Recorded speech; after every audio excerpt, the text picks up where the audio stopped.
गद्दारी नहीं करनी है, हमें अपने साथ वफादारी करनी है, मानव जीवन का पूरा पूरा लक्ष्य प्राप्त करना है। हमें धन दौलत नहीं लेना है, हमें धन दौलत नहीं चाहिए, लेकिन हमें वो दौलत चाहिए जिस दौलत से हमें भगवान मिलते हैं। उस दौलत को हम संसार में ख़त्म ना करें, उस दौलत को हम संसार में ख़त्म ना करें। वो दौलत कौन सी है? भाव और श्रद्धा की, क्योंकि उसी भाव श्रद्धा रूपी दौलत से ही परमात्मा मिलता है, और वो दौलत हमारी संसार में ख़त्म हो रही है। इसलिए नए साल में सभी प्रेमियों से हाथ जोड़ के प्रार्थना है कि जागो, खूब मनन चिंतन करो, खूब मनन चिंतन करो, और ये प्रभु की भक्ति बड़ा चुर के करो, गा गा के ना करो, ये चुर के करो। ऐसा सोचो ही मत कि और लोग हो जाएं, और लोग हो जाएं, और लोग हो जाएं, नहीं हो सकती। गुरुजी भी इस बात को इनकार किया करते थे। आज बड़े बड़ी सभाएं होती, बड़ा बड़ा प्रसंग होता है, आप देखते हो। आप लोगों से मैं प्रैक्टिकल करने के लिए कहता हूँ, उस सभा का एक भी शिष्य पकड़ के लाना और अपने सामने बिठाल करके उससे 10 मिनट सत्संग करके देखना। उस सभा का बहुत बड़ा जो ज्ञानी महात्मा हो, उस सभा का, उसे बिठालना और आप बिठाल करके आप बैठ करके उसके 10 मिनट सत्संग करना। उससे आपको एहसास हो जाएगा कि मैं कौन सी सभा का हूँ, मैं कौन से घर का शेर हूँ और ये कौन से घर का शेर है। आपको खुद ही पता लग जाएगा, मैं नहीं कहता, आपको खुद पता लग जाएगा कि ये क्या विद्या ग्रहण करता है और मैं कौन से गुरु के पास शिक्षा लेकर के आया हूँ। आपको तुरंत एहसास हो जाएगा। जिससे इंग्लिश मीडियम का बच्चा पढ़ा हुआ आ जाए और यहाँ के सरकारी और जो प्राइवेट स्कूलों में पढ़ा हुआ बच्चा मिल जाए,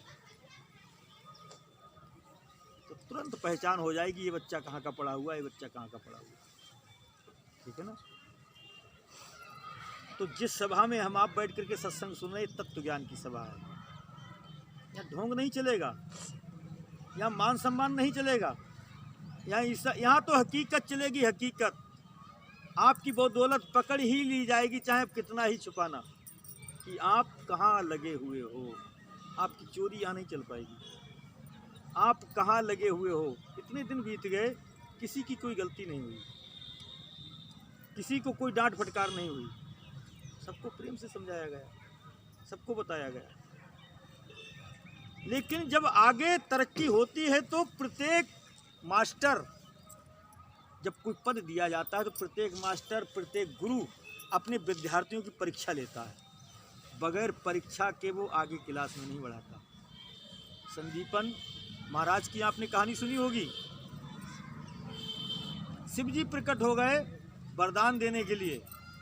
कहा प्रभु मैं वरदान नहीं लूँगा।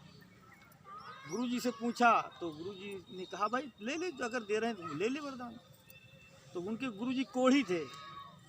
बोले प्रभु अगर वरदान देना चाहते तो मेरे गुरु जी का कोढ़ ठीक कर दो।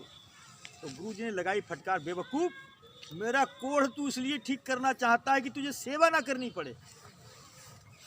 मैं कोढ़ी हूँ तो तुझे ज़्यादा सेवा करनी पड़ती है, और मैं ठीक हो जाऊँ तुझे सेवा नहीं करनी पड़ेगी, इसलिए ठीक कराना चाहता। चरणों में गिर। बोले गुरुदेव ये बात नहीं है। फिर तू ऐसा क्यों चाहता है?